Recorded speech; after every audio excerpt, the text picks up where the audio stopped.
Conformity is the act of matching attitudes, beliefs, and behaviors to group norms. Norms are implicit, specific rules, shared by a group of individuals, that guide their interactions with others.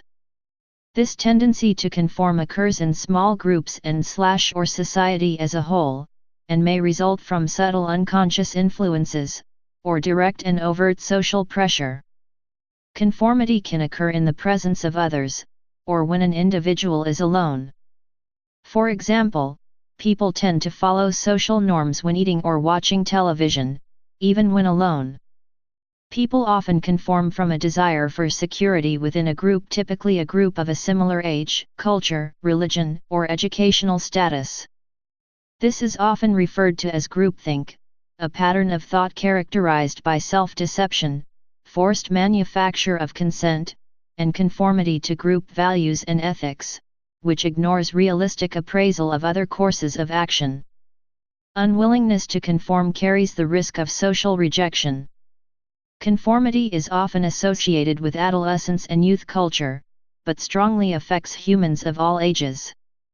Although peer pressure may manifest negatively, conformity can have good or bad effects depending on the situation. Driving on the correct side of the road could be seen as beneficial conformity. With the right environmental influence, conforming, in early childhood years, allows one to learn and thus, adopt the appropriate behaviors necessary to interact and develop correctly within one's society. Conformity influences formation and maintenance of social norms, and helps societies function smoothly and predictably via the self-elimination of behaviors seen as contrary to unwritten rules. In this sense, it can be perceived as a positive force that prevents acts that are perceptually disruptive or dangerous. As conformity is a group phenomenon, factors such as group size, unanimity, cohesion, status, prior commitment, and public opinion help determine the level of conformity an individual displays. Peer. Some adolescents gain acceptance and recognition from their peers by conformity. Social responses. According to Donaldson Forsyth, after submitting to group pressures, individuals may find themselves facing one of several responses to conformity. These types of responses to conformity vary in their degree of public agreement versus private agreement. When an individual finds themselves in a position where they publicly agree with the group's decision yet privately disagrees with the group's consensus, they are experiencing compliance or acquiescence. In turn, conversion, otherwise known as private acceptance, involves both publicly and privately agreeing with the group's decision. Thus, this represents a true change of opinion to match the majority. Another type of social response, which does not involve conformity with the majority of the group, is called convergence. In this type of social response, the group member agrees with the group's decision from the outset and thus does not need to shift their opinion on the matter at hand. In addition, Forsyth shows that nonconformity can also fall into one of two response categories. Firstly, an individual who does not conform to the majority can display independence. Independence, or dissent, can be defined as the unwillingness to bend to group pressures. Thus, this individual stays true to his or her personal standards instead of the swaying toward group standards. Secondly, a nonconformist could be displaying anti-conformity or counter-conformity, which involves the taking of opinions that are opposite to what the group believes. This type of nonconformity can be motivated by a need to rebel against the status quo instead of the need to be accurate in one's opinion. To conclude, social responses to conformity can be seen to vary along a continuum from conversion to anti-conformity. For example, a popular experiment in conformity research, known as the Asch situation or Asch conformity experiments, primarily includes compliance and independence. Also, other responses to conformity can be identified in groups such as juries, sports teams, and work teams. Main experiments. Sharif's experiment, 1936. Muzaffar Sharif was interested in knowing how many people would change their opinions to bring them in line with the opinion of a group. In his experiment, participants were placed in a dark room and asked to stare at a small dot of light 15 feet away. They were then asked to estimate the amount it moved. The trick was there was no movement, it was caused by a visual illusion known as the autokinetic effect. On the first day, each person perceived different amounts of movement, but from the second to the fourth day, the same estimate was agreed on and others conformed to it. Sharif suggested this was a simulation for how social norms develop in a society, providing a common frame of reference for people. Subsequent experiments were based on more realistic situations. In an eyewitness identification task, participants were shown a suspect individually and then in a lineup of other suspects. They were given 1 second to identify him, making it a difficult task. One group was told that their input was very important and would be used by the legal community. To the other it was simply a trial. Being more motivated to get the right answer increased the tendency to conform. Those who wanted to be more accurate conformed 51% of the time as opposed to 35% in the other group. Ash's experiment, 1951. Solomon E. Ash conducted a modification of Sharif's study, assuming that when the situation was very clear, conformity would be drastically reduced. He exposed people in a group to a series of lines, and the participants were asked to match one line with a standard line. All participants except one were accomplices and gave the wrong answer in 12 of the 18 trials. The results showed a surprisingly high degree of conformity. 74% of the participants conformed on at least one trial. On average, people conformed 1/3 of the time. A question is how the group would affect individuals in a situation where the correct answer is less obvious. After his first test, Ash wanted to investigate whether the size or unanimity of the majority had greater influence on test subjects.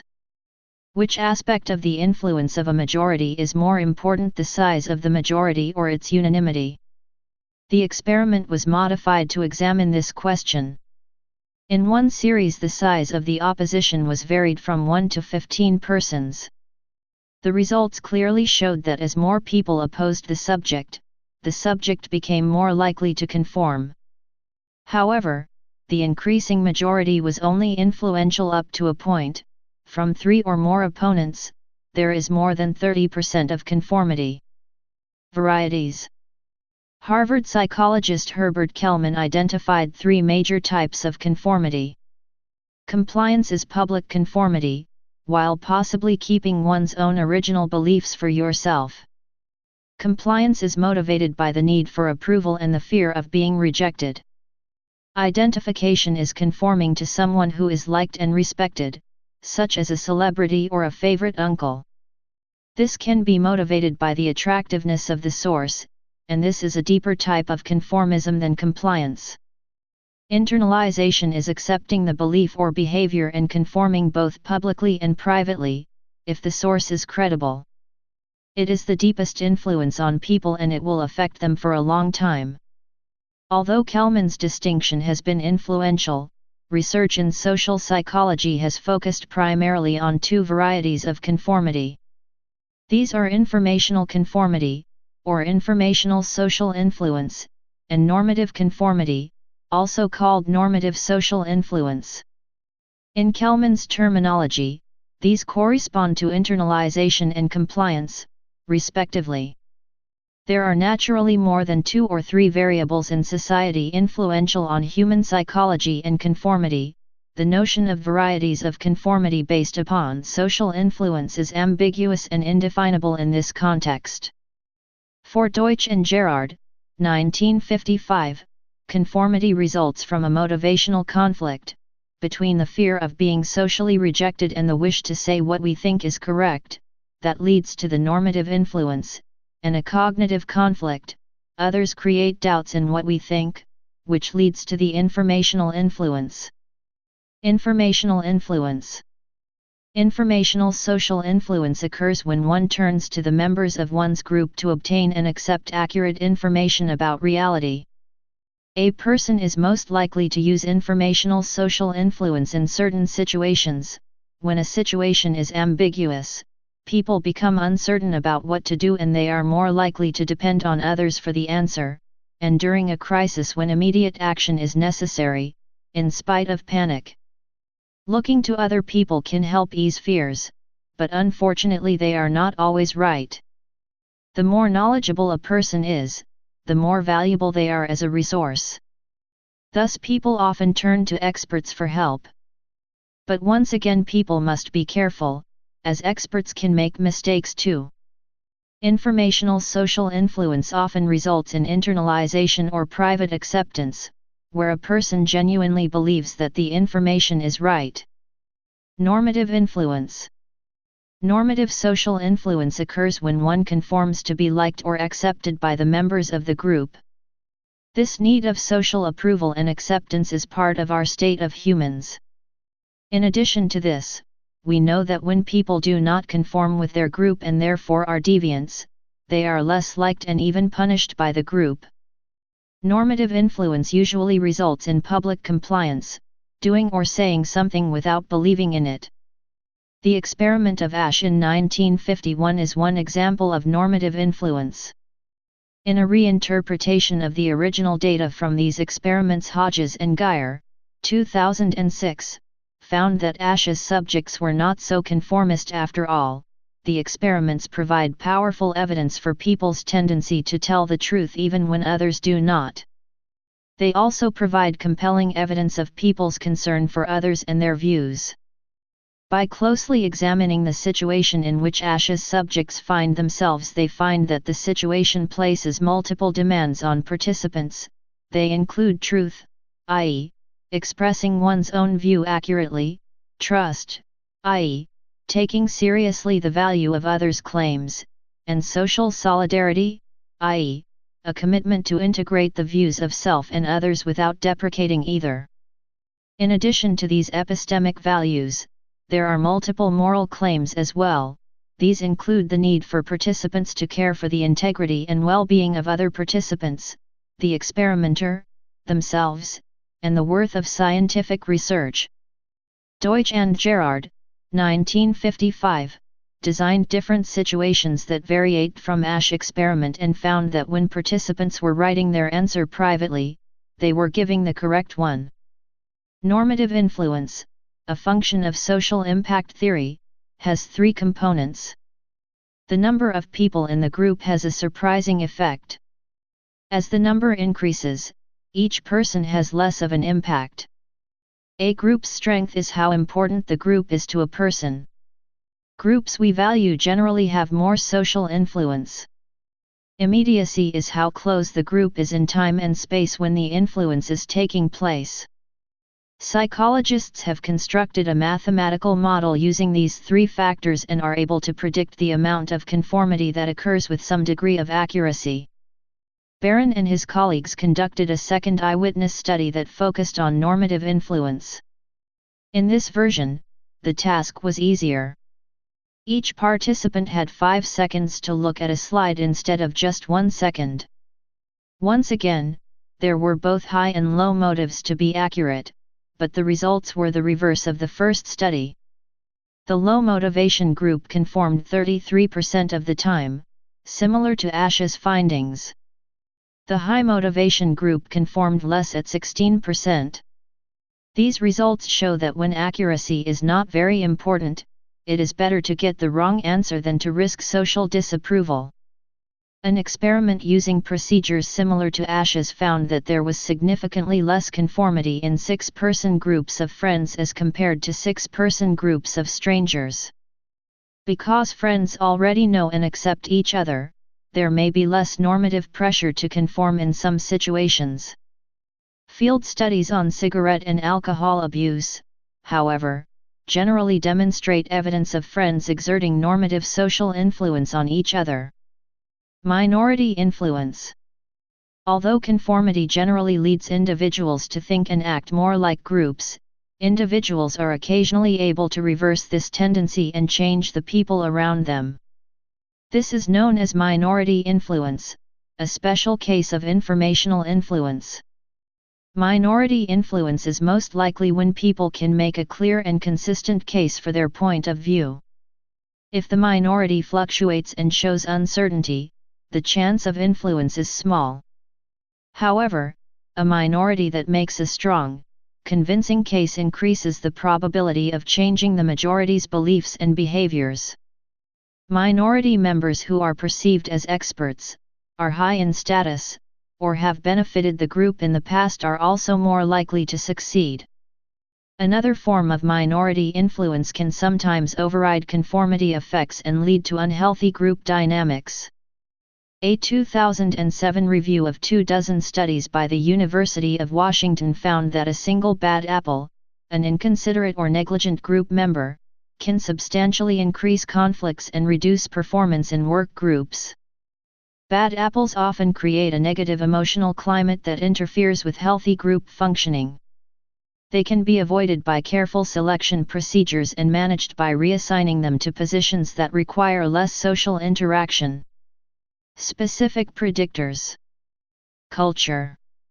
Stanley Milgram found that individuals in Norway, from a collectivistic culture, exhibited a higher degree of conformity than individuals in France, from an individualistic culture. Similarly, Berry studied two different populations, the Temne, collectivists, and the Inuit, individualists, and found that the Temne conformed more than the Inuit when exposed to a conformity task. Bond and Smith compared 134 studies in a meta-analysis and found that Japan and Brazil were two nations that conformed a lot, whereas Europe and the United States of America did not as much. Bond and Smith also reported that conformity has declined in the United States over time. Gender. Societal norms often establish gender differences, and researchers have reported differences in the way men and women conform to social influence. For example, Alice Eagley and Linda Carley performed a meta-analysis of 148 studies of influenceability. They found that women are more persuadable and more conforming than men in group pressure situations that involve surveillance. Eagley has proposed that this sex difference may be due to different sex roles in society. Women are generally taught to be more agreeable, whereas men are taught to be more independent. The composition of the group plays a role in conformity as well. In a study by Wrighton and Shaw, it was found that men and women conformed more when there were participants of both sexes involved versus participants of the same sex. Subjects in the groups with both sexes were more apprehensive when there was a discrepancy amongst group members, and thus the subjects reported that they doubted their own judgments. Sistrunk and McDavid made the argument that women conformed more because of a methodological bias. They argued that because stereotypes used in studies are generally male ones, sports, cars, more than female ones, cooking, fashion, women are feeling uncertain and conformed more, which was confirmed by their results. Age. Research has noted age differences in conformity. For example, research with Australian children and adolescents ages 3 to 17 discovered that conformity decreases with age. Another study examined individuals that were ranged from ages 18 to 91. The results revealed a similar trend: older participants displayed less conformity when compared to younger participants.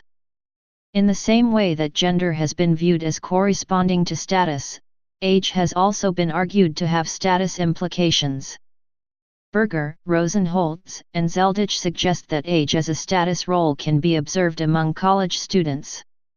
Younger students, such as those in their first year in college, are treated as lower status individuals, and older college students are treated as higher status individuals. Therefore, given these status roles, it would be expected that younger individuals, low status, conform to the majority, whereas older individuals, high status, would be expected not to conform. Researchers have also reported an interaction of gender and age on conformity. Eagley and Kravala examined the role of age, under 19 years versus 19 years and older, gender and surveillance, anticipating responses to be shared with group members versus not anticipating responses being shared, on conformity to group opinions. They discovered that among participants that were 19 years or older, females conformed to group opinions more so than males when under surveillance, i.e., anticipated that their responses would be shared with group members. However, there were no gender differences in conformity among participants who were under 19 years of age and in surveillance conditions. There were also no gender differences when participants were not under surveillance. In a subsequent research article, Eagley suggests that women are more likely to conform than men because of lower status roles of women in society. She suggests that more submissive roles, i.e., conforming, are expected of individuals that hold low status roles. Still, Eagley and Cravala's results do conflict with previous research which have found higher conformity levels among younger rather than older individuals. Size of the group. Although conformity pressures generally increase as the size of the majority increases, a meta-analysis suggests that conformity pressures in Ash's experiment peak once the majority reaches about 4 or 5 in number. Moreover, a study suggests that the effects of group size depend on the type of social influence operating. This means that in situations where the group is clearly wrong, conformity will be motivated by normative influence. The participants will conform in order to be accepted by the group. A participant may not feel much pressure to conform when the first person gives an incorrect response. However, conformity pressure will increase as each additional group member also gives the same incorrect response. Different stimuli. In 1961, Stanley Milgram published a study in which he utilized Ash's conformity paradigm using audio tones instead of lines. He conducted his study in Norway and France. He found substantially higher levels of conformity than Ash, with participants conforming 50% of the time in France and 62% of the time in Norway during critical trials. Milgram also conducted the same experiment once more, but told participants that the results of the study would be applied to the design of aircraft safety signals.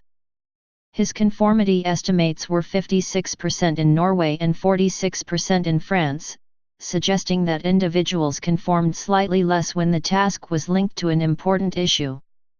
Stanley Milgram's study demonstrated that Ash's study could be replicated with other stimuli, and that in the case of tones, there was a high degree of conformity. Neural correlates. Evidence has been found for the involvement of the posterior medial frontal cortex, PMFC, in conformity, an area associated with memory and decision-making. For example, Klucherev et al. Revealed in their study that by using repetitive transcranial magnetic stimulation on the PMFC, participants reduced their tendency to conform to the group, suggesting a causal role for the brain region in social conformity.